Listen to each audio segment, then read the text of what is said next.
ठीक शाम 6 बजे होटल पैराडाइज के बॉलरूम में पहुंच जाना। ये मैसेज पढ़कर मानो कामिनी को अपनी खोई जिंदगी वापस मिल गई थी। कामिनी को लगा कि सारी प्लानिंग कुणाल ने इसलिए की थी ताकि आज शाम वो कामिनी को शादी के लिए प्रपोज कर सके। बेचारी कामिनी को खुद पर शर्म आ रही थी। उसे लगा कुणाल पर उसे इस तरह शक नहीं करना चाहिए था। अब कामिनी को आज की स्पेशल दिन पर कुणाल के लिए कुछ स्पेशल करना था। कामिनी ने सोचा, अगर आज के दिन अनिका की कंपनी में कुणाल को तोहफे में दे दूं तो अच्छा सरप्राइज होगा। कामिनी ने तुरंत अनिका को फोन लगाया। अनिका ने जैसे ही फोन उठाया, कामिनी ने उसे एक ऑफर दे दी। सुनो अनिका, मुझे वो फार्मा कंपनी आज ही चाहिए। कीमत जो तुम चाहो। तुम्हारी सोच और औकात से कहीं ज्यादा कीमत देने को तैयार हूँ मैं। अनिका उस वक्त रिया के साथ बैठकर उसके स्कूल प्रोजेक्ट पूरे करने में मदद कर रही थी।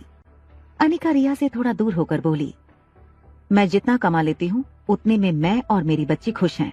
इससे ज्यादा ना मेरी कोई ख्वाहिश है ना ही जरूरत। अनिका का ये जवाब सुनकर कामिनी ने अपने दोनों हाथों से स्टीयरिंग को कस के पकड़ा, फिर अपना एक हाथ जोर से विंडो के कांच पर दे मारा। फोन पर चिल्लाते हुए कामिनी ने अनिका से कहा, मैं जानती हूँ तुम ये क्यों कर रही हो। तुम्हें लगता है कंपनी न मिलने पर कुणाल मुझसे शादी नहीं करेगा? तो ठीक है, आज शाम 6 बजे होटल पैराडाइज के बॉलरूम में आ जाना। अपनी आँखों से देख लेना कुणाल कितना प्यार करता है मुझे। अगर हिम्मत हो तो आ जाना। और एक बात अनिका, तुम्हारे बीते हुए कल के बारे में तुमसे ज्यादा मैं जानती हूँ।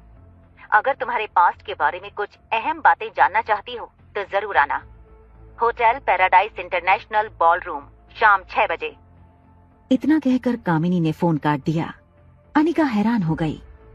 कामिनी जरूर कोई ऐसी बात जानती थी जो अनिका के पास्ट से जुड़ी थी, पर क्या बात हो सकती थी वो? अनिका ने सोचा, क्या वो बात फार्मा कंपनी से जुड़ी थी, या शायद उसकी शादी से जुड़ी थी, या फिर उसके खोए बेटे की। अनिका के मन में ये ख्याल चल ही रहा था कि स्वीट की डोरबेल बजी। शरारती रिया स्कूल प्रोजेक्ट से बचने का बहाना ढूंढ रही थी। डोरबेल बजते ही उसने ऐलान कर दिया, दरवाजा मैं खोलूंगी। रिया ने दरवाजा खोला। सामने रूम सर्विस करने आया मनोज खड़ा था। मनोज ने बड़े प्यार से रिया को पूछा, मैम रूम सर्विस? रिया ने मुस्कुराकर मनोज को अंदर आने का इशारा किया। मनोज वैक्यूम क्लीनर से फर्श साफ करने लगा। तभी उसका ध्यान बालकनी में खड़ी अनिका पर गया। मनोज को तुरंत एहसास हो गया कि ये वही लड़की है जिसे वो ढूंढ रहा था। रूम की क्लीनिंग पूरी करने के बाद मनोज ने अपना वैक्यूम क्लीनर उठाया और दूसरे हाथ से कैप थोड़ा ऊपर करके अनिका से बोला, thank you ma'am, hope you have a great day. Anika ने अपने पर्स से 100 की नोट निकाली और मनोज के हाथ में थमा दी। मनोज ने अपनी जेब से कुणाल का लेटर निकाला और अनिका के हाथ में दे दिया। जाते हुए मनोज फिर से मुड़ा और मुस्कुराकर अनिका को थैंक यू कहा। अनिका को लगा शायद ये होटल का कोई बिल होगा। उसने लेटर को अनफोल्ड किया। लेटर में जो लिखा था वो पढ़कर अनिका सरप्राइज हो गई। लेटर में लिखा था, आखिर हमारा खत आपके कमरे तक पहुंच ही गया। हमारी दोस्ती को भी एक मौका दीजिए। आज शाम 6 बजे होटल बॉलरूम। लेटर की लिखावट पर से अनिका ये समझ गई थी कि ये हरकत कुणाल की थी। बस अनिका को ये बात समझ नहीं आ रही थी, कुणाल अगर आज शाम को बॉलरूम में कामिनी को प्रपोज करने वाला था तो उसने अनिका को वहां क्यों बुलाया था? Presidential suite 2401। रोहित अपने स्वीट में वीडियो कॉन्फ्रेंस के जरिए कंपनी के बोर्ड मेंबर की मीट अटेंड कर रहा था। उसके फोन पर बार बार कंपनी का आईटी हेड सैम फोन कर रहा था। रोहित को पता था कि सैम के पास जरूर डॉक्टर अमृता की कोई न्यूज होगी। कॉन्फ्रेंस खत्म करने के बाद रोहित सैम को फोन लगाने ही वाला था कि आर्यन की ट्यूशन टीचर मैरी आर्यन के रूम से बाहर आई। मैरी 35 वर्ष की ऊंची, सांवली और काफी प्रभावशाली पर्सनालिटी वाली औरत थी। मैरी की शक्ल पर गुस्सा साफ नजर आ रहा था। मैरी की चाल थोड़ी अजीब थी। वो चलती तो ऐसा लगता था जैसे कोई मॉडल कैट वॉक कर रही हो। आर्यन के कमरे से बाहर निकलते ही मैरी जोर जोर से रोहित को आवाज लगाने लगी, mister Rohit, mister Rohit, your son is just impossible. Mister Rohit, आपको मेरी बात मान लेनी चाहिए। Aryan is not normal. उसे स्पेशल बच्चों के साथ स्पेशल स्कूल में भेजना चाहिए। वैसे मैरी कई बार रोहित को ये बात बता चुकी थी, लेकिन रोहित जब भी ये बात सुनता वो बात टालने की कोशिश करता। स्पेशल स्कूल में डालने का मतलब था कि आर्यन एक मेंटली चैलेंज लड़का था। रोहित को ये बिल्कुल मंजूर नहीं था। रोहित ने टीचर से रिक्वेस्ट की। रोहित ने मैरी को सोफे पर बैठने की रिक्वेस्ट की। प्लीज बैठिए, क्या हुआ मुझे बताइए। Mister Rohit, how should I explain you? Aryan is bad in every subject. कोई बच्चा अगर 1 या 2 सब्जेक्ट में भी हो तो मैं समझ सकती हूँ। आर्यन हर सब्जेक्ट में 0 है। ईवीएस उसे बोरिंग लगती है और उसके लिए बहुत ज्यादा डिफिकल्ट। ना तो वो होमवर्क करता है, ना तो ट्यूशन के वक्त पढ़ाई में ध्यान देता है। I am fed up mister Rohit. Rohit रोज की कंप्लेंट सुनकर परेशान हो गया था, मगर वो चाहता था कि टीचर उसे यही पढ़ाए। रोहित ने ड्रॉर से चेक बुक निकाली और एक चेक साइन करने लगा। रोहित ने टीचर से कहा, देखिए टीचर, मैं इस महीने से आपकी सैलरी डबल कर देता हूँ। आप अगर थोड़ा एक्स्ट्रा टाइम लेकर आर्यन को पढ़ा दें। मैरी ने रोहित को साइन करने से रोक लिया। मिस्टर मारवा, मेरी सैलरी आपके बच्चे की आईक्यू नहीं बढ़ा सकता। Aryan is a special child. I think he needs special attention. I hope you understand. Mary teacher खड़ी होकर कमरे से बाहर निकल गई। रोहित बेडरूम में आर्यन से बात करने जा ही रहा था कि फिर से सैम का फोन आया। इस बार रोहित ने सैम का फोन उठा लिया। बोलो सैम। सर, मैंने मेल का लोकेशन ट्रैक किया है। सर, बहुत हैरान कर देने वाली बात है। डॉक्टर अमृता ने जिस नेटवर्क के जरिए मेल भेजा था वो मनाली का है। इतना ही नहीं सर, वो डॉक्टर अमृता इस वक्त आप ही की होटल पैराडाइज में है। Sir, you can find her now. Rohit Marwah की दादी काफी समय से बीमार थी। डॉक्टर अमृता से अपॉइंटमेंट लेने की काफी नाकाम कोशिशें कर चुका था रोहित। अब उसके पास मौका था डॉक्टर अमृता से फेस टू फेस मिलने का। रोहित ने अपने स्वीट से बाहर निकलते हुए होटल रिसेप्शन को फोन लगाया। सिस्टम में चेक करके मुझे तुरंत बताओ, क्या डॉक्टर अमृता ने हमारी होटल में चेक इन किया है? मैं अभी नीचे आ रहा हूँ। This is urgent. Doctor Amrita हमारी होटल में है और हमें उसे ढूंढना है। Hotel paradise ball room. शाम के 6 बज चुके थे। बॉल रूम में एक एक करके कुणाल के सारे दोस्त आने लगे थे। मनाली के नामचीन परिवारों के बच्चे कुणाल के दोस्त थे। इनमें से ज्यादातर यंगस्टर्स रोज किसी न किसी पार्टी में जाने के आदी थे। महंगे कपड़े, जूते, लेटेस्ट फैशन की नुमाइश करने का इससे अच्छा मौका कहाँ मिल सकता था। लड़के अपनी घड़ियां, फोन और गैजेट्स शो ऑफ करने में लगे थे। लड़कियां अपनी डिजाइनर ड्रेसेस और ज्वेलरी दिखाकर एक दूसरे को जलाने की कोशिश कर रही थी। ऐसे में अनिका कामनी को ढूंढती हुई बॉल रूम में आई। सिंपल जीन्स और कुर्ती में भी अनिका की खूबसूरती हर लड़की पर भारी पड़ रही थी। कमरे में मौजूद हर लड़की की नजर अनिका पर पड़ते ही उसी पर थम गई थी। बेचारी अनिका ने बिना किसी कसूर के काफी लड़कियों की दुश्मनी मोल ले ली थी। सारे लड़के जिस तरह अनिका को देख रहे थे उसे काफी ऑकवर्ड फील हुआ। वो चुपचाप कमरे के कोने में जाकर बैठ गई। Hotel reception. लिफ्ट से निकलते ही रोहित ने रिसेप्शन पर खड़ी लड़कियों को आवाज लगाई। Did you find doctor Amrita in the system? एक रिसेप्शनिस्ट जो कंप्यूटर पर कुछ चेक कर रही थी उसने कहा, sir, doctor Amrita is not our guest.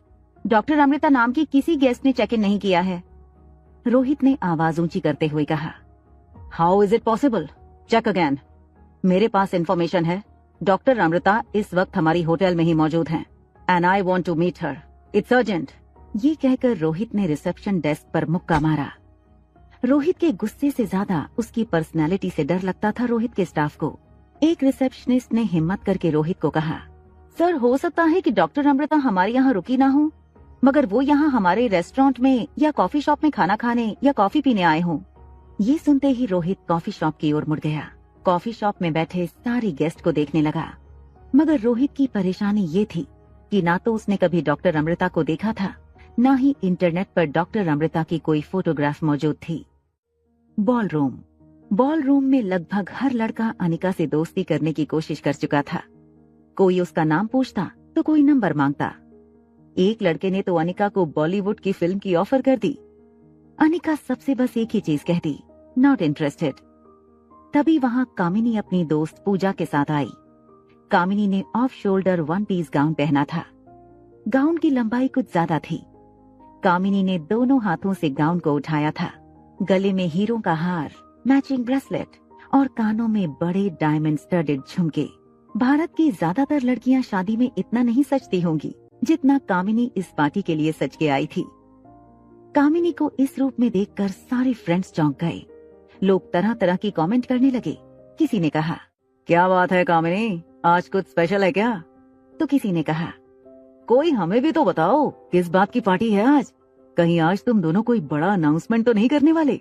ये सुनकर कामिनी के गाल लाल हो गए। वो चाहकर भी अपनी स्माइल नहीं छुपा सकती थी। कामिनी ने दोनों हाथ उठाकर सबसे शांत रहने की रिक्वेस्ट की और कहा, थोड़ी देर रुक जाओ, सब कुछ पता चल जाएगा, तब तक पार्टी एंजॉय करो। लाउड म्यूजिक बजने लगा, वाइन की बोतलें खुलने लगी, लड़के लड़की आपस में डांस करने लगे। वैसे तो कामिनी ने अनिका को देख लिया था, मगर वो जानबूझकर अनिका से 2 टेबल दूर जाकर बैठी। अनिका समझ गई कि कामिनी चाहती है कि वो उसके पास जाए। अनिका कामिनी के टेबल के पास जाकर खड़ी हो गई।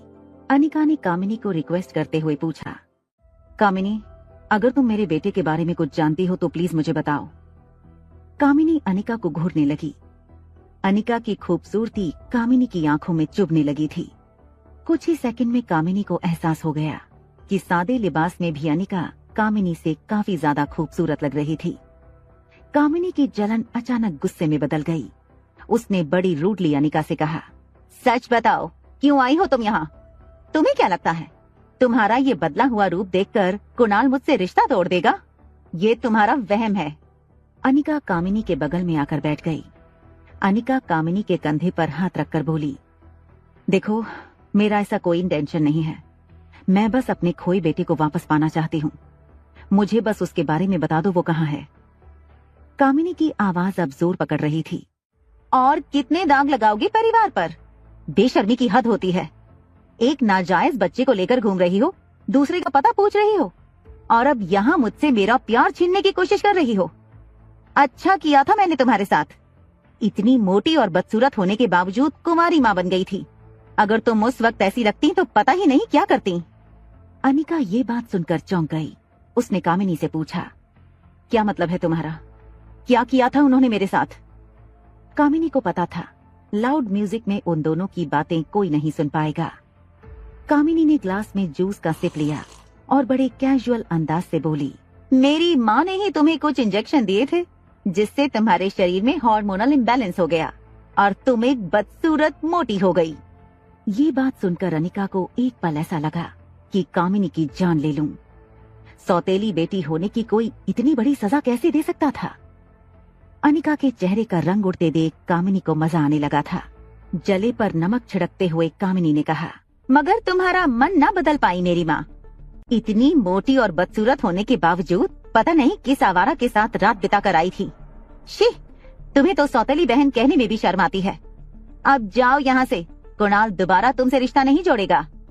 अनिका को ये सारी बातें तीर की तरह चुभ रही थीं, मगर वो सब कुछ बर्दाश्त करती गई, क्योंकि उसे उसके बच्चे तक पहुंचने का कोई क्लू चाहिए था। वो फिर से कामिनी को गिड़गिड़ाकर पूछने लगी, देखो कामिनी, तुम्हें कुछ भी पता है मेरे बेटे के बारे में तो प्लीज बताओ मुझे। मैं तुम्हारे आगे हाथ जोड़ती हूँ। अनिका की तड़प उसकी आंखों और उसके शरीर में साफ दिखाई दे रही थी। वो कांपते हाथों से कामिनी के आगे गिड़गिड़ाने लगी। गलती से जूस का गिलास कामिनी के कपड़ों पर उलट गया। कामिनी अपना गाउन झटकते हुए खड़ी हुई। You stupid woman, stay away from me.